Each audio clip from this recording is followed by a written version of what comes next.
Всем привет! Вы на канале Хельга Вайс. Сегодня у меня в гостях звезды Ютуба. Прям так. Семья на море, обладатели серебряной кнопки Ютуба. Они планируют переезжать в Словению. И сейчас они приехали по своим делам в Словению. Мы договорились с ними встретиться и записать небольшое интервью. Давайте для начала поздороваемся. Всем привет! Рада с вами познакомиться. Если вы нас еще не знали, то будем рады видеть вас на нашем канале. Ребята, YouTube мне очень часто рекомендует вас. Постоянно вы у меня выходите в рекомендациях. Я видела, что вы уже снимали о Словении неоднократно, были здесь летом, а вот зимой вы первый раз здесь, да, приехали? Зимой, да. Как у вас вообще вот впечатление от зимней Любляны? Потому что у людей вообще абсолютно как бы разные впечатления зимой особенно. Ну, я на самом деле был уже в Любляне зимой, это было лет 10 назад, проездом из Италии в Германию. Тоже была примерно такая же погода, 0, -2, снег. Ну, и мы когда сюда ехали, мы понимали, зачем мы едем именно в этот период, чтобы понять для себя, подходит нам это или нет. Мы в этот приезд хотим посетить и южный берег, и север, и восток, то есть хотим полностью изучить страну и определить для себя уже то место, где мы бы хотели остаться дальше и уже жить здесь в Словении. Вы уже примерно понимаете, на какой срок вы сейчас приехали, за какое время вы хотите все посмотреть?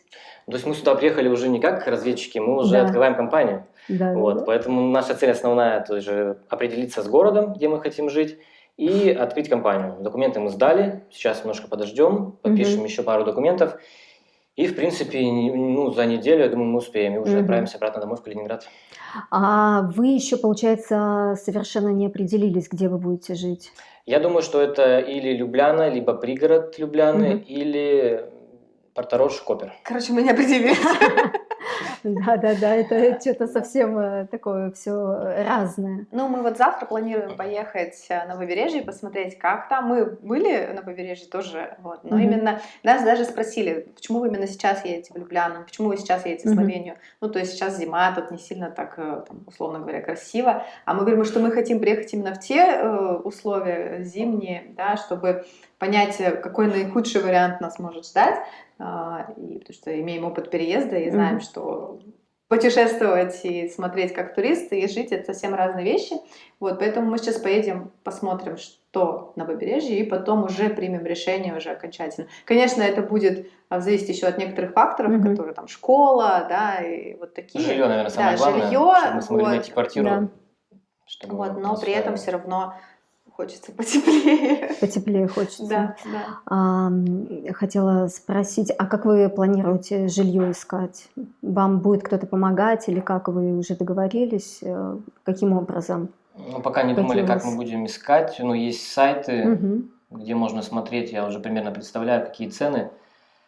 Как будем искать уже, когда получим карту ВНЖ, не знаю. Успею я язык выучить, не успею. Может быть, будем обращаться за помощью. За помощью, кто язык знает. Да. И вот я хочу спросить, вы переезжаете с детьми. Уже я знаю, что у вас мальчик и девочка, дети разнополые и разновозрастные. Мальчику, я уже поняла, 8 лет, девочке 13 лет. А вы как думаете, вы хотите отдать их в обычную славянскую школу или вы выберете путь, как идут многие русскоязычные мигранты, путь международной школы? Я, наверное, за то, чтобы дети учились в государственной школе, быстрее адаптируются, быстрее выучат язык. Если мы выберем побережье, там двуязычие, итальянский, славянский, возможно, отдадим в итальянскую школу. Потому что славянский так или иначе выучат, а итальянский, конечно, не будут. То есть, вот я так думаю. Но мы будем все равно общаться, узнавать. Сейчас вот будем с тобой видео записывать, тоже будем все про школу расспрашивать. Поэтому время есть время подумать, там решим. А как дети отнеслись к тому, что им нужно будет переехать не то что даже в другой город, а в другую страну, где ну, понятно, что там совсем иностранцы, другой язык. Еще я, опираясь на свой опыт, знаю, что подросткам очень тяжело отрываться от своего окружения, от своих друзей, подружек. Как вот в вашей семье этот вопрос? Как в нашей семье этот вопрос? Ну, на самом деле, ну, мы с детьми, конечно же, разговариваем по этому поводу. Младший, конечно, он не осознает саму вот эту всю ситуацию, но он понимает, как это переехать, потому что мы это делали не раз. Вот. Но не раз мы, ну, ни разу еще не переезжали именно в другую страну, да, с другим языком, и как будет, ну, нам немножко страшно в этом плане, да, то есть именно... За старшую дочь Да, мы мы не не беспокоимся, да. она язык выучит, адаптируется, она не против переезда. Ну и плюс она английский Младшему. знает, и ей как бы, ну то есть она хорошо знает Ну, это английский, и ну вот за нее, за младшего я больше переживаю, чем за старшую, да. Мне кажется, он просто скажет, я не буду учить. Да, то есть он может встать в какую-то там позу, там, ну то есть с ним нужно договариваться, вот, а Алису там, ну, как бы кидаешь, и она варится. Мгм. Вот у нее всегда так, она как-то там сама по себе варится, вот, а Сашку, ну, будем, то есть это тоже нас ждет, это опыт, будем уже знать уже потом и поделимся. Вот, но надеюсь, будет нормально. Ну, что меня успокаивает, и я как бы немножко из своего опыта знаю, что дети очень быстро учат. Вот я там, допустим, в детстве, да, выучить успела, там, когда мы с мамой ездили, язык другой страны. Соответственно, я думаю, что у них тоже быстро все получится, просто нужно будет потерпеть. Мы знаем, что нужно будет терпеть, мы знаем, что будет стресс. Что нужно да, запастись терпением. да, что будет Морально реально готовы. нелегко, морально, да, ну, потихонечку. А какой ты язык знаешь? Знала. Уже не знала, не знаю. Грузинский. Ну, да, грузинский. Мы О, жили около очень года интересно. с мамой в Грузии, я училась в русско-грузинской школе, и я спокойно разговаривала с детьми на грузинском. Сейчас я, конечно, там помню, несколько фраз, ну, то есть я буквально через полгода его забыла, когда вернулись в Россию, вот, поэтому для меня, ну, то есть для меня это мой опыт, то есть я предполагаю, что мои дети, возможно, тоже как дети, которые все впитывают, быстро выучат славянский. Главное, чтобы они в этой среде варились, вот варись, и Да. все будет хорошо. Вот.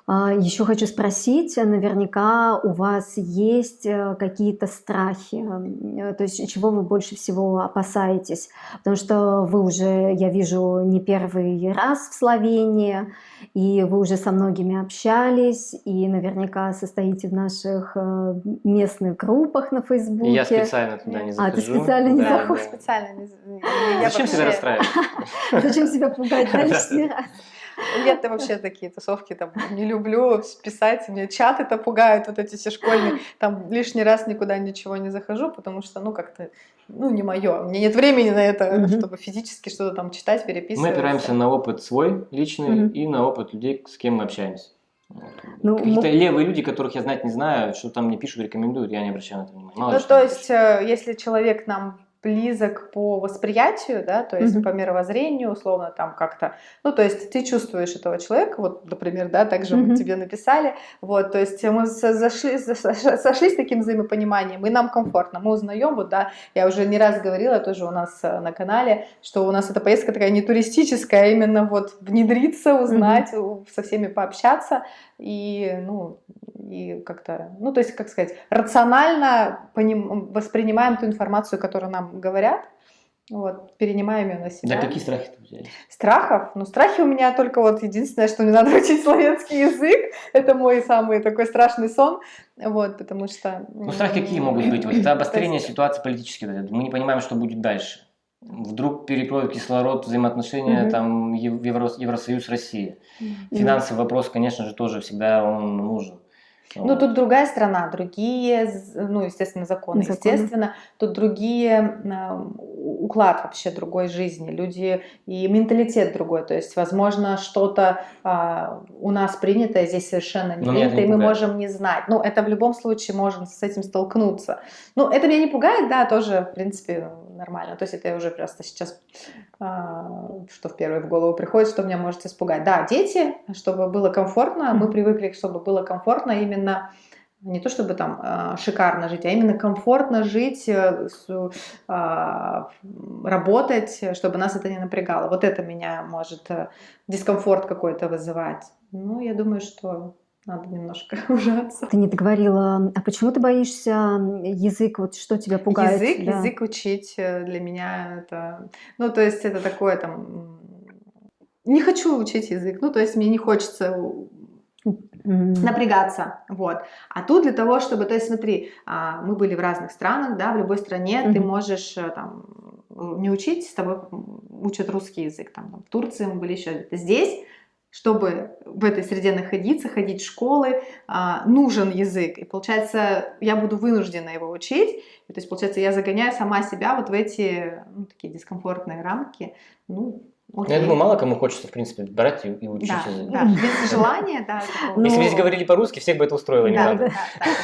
Слушай, я думаю, что на самом деле у тебя просто еще нету, как сказать, вот ты еще пока не переехала, у тебя нету мотивации. Ну, когда ты здесь окунешься в эту среду. Ну, то есть мне пока не надо. Да, и тогда ты поймешь, что да, как бы было бы здорово, хоть уже это так чуть-чуть понимать и говорить. Я думаю, что все будет хорошо. Вы такие, как я вижу, оптимисты. То есть вы не хотите зацикливаться и обращать внимание на негатив, то есть только вперед, только в светлое будущее, и не боитесь вообще перемен. Не боимся.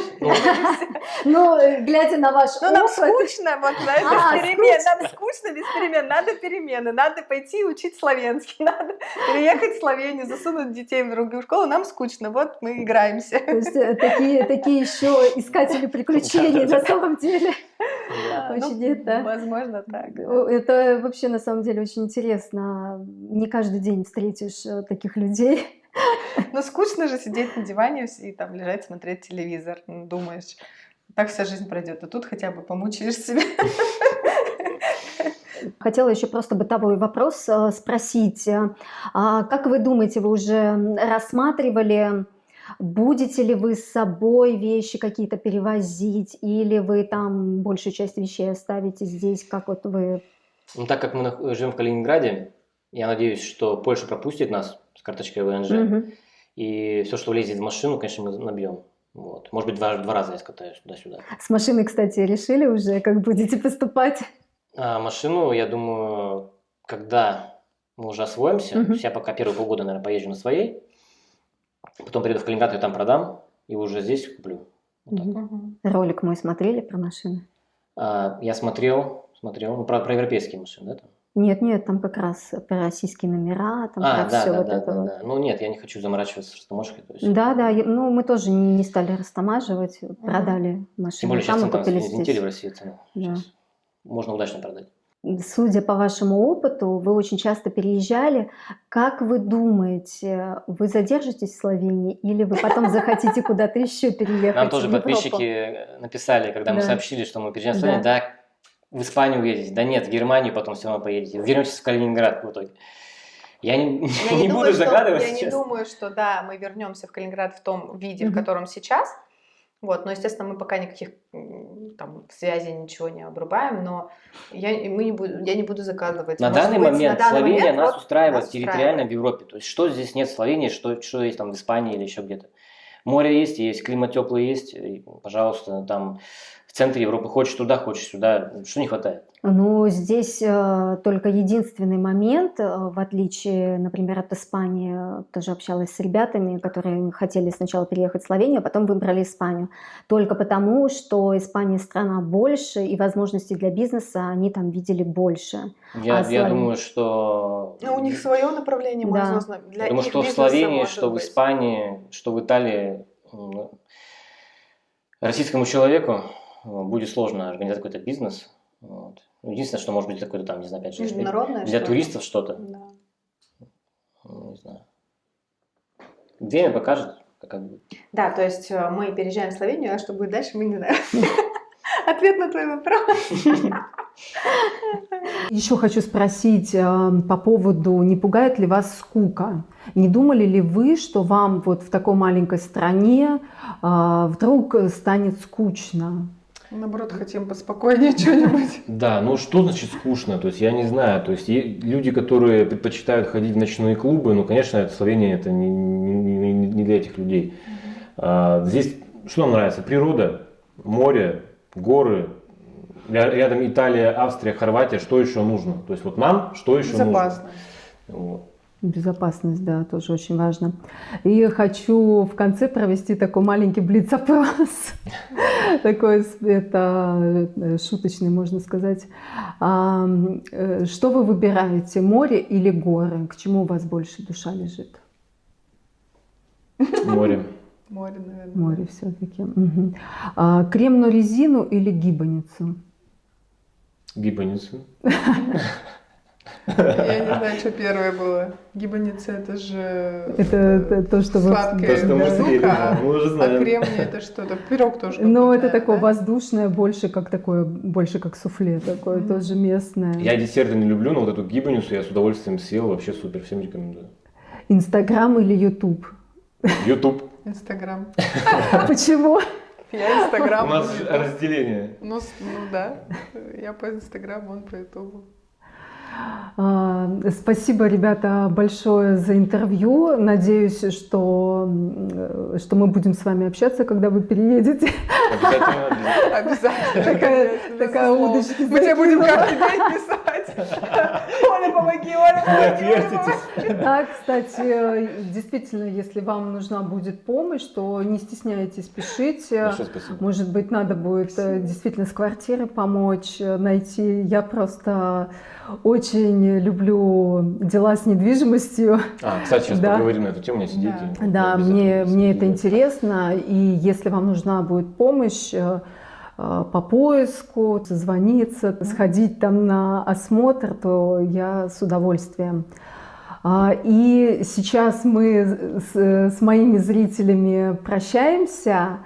Но, друзья, будет еще продолжение на канале ребят «Семья на море». Да, мы будем тебя мучить. Там уже они будут задавать мне вопросы. И если кому-то интересно посмотреть на нашу беседу о моей жизни в Словении, о нашем опыте, то заходите, пожалуйста, на канал ребят.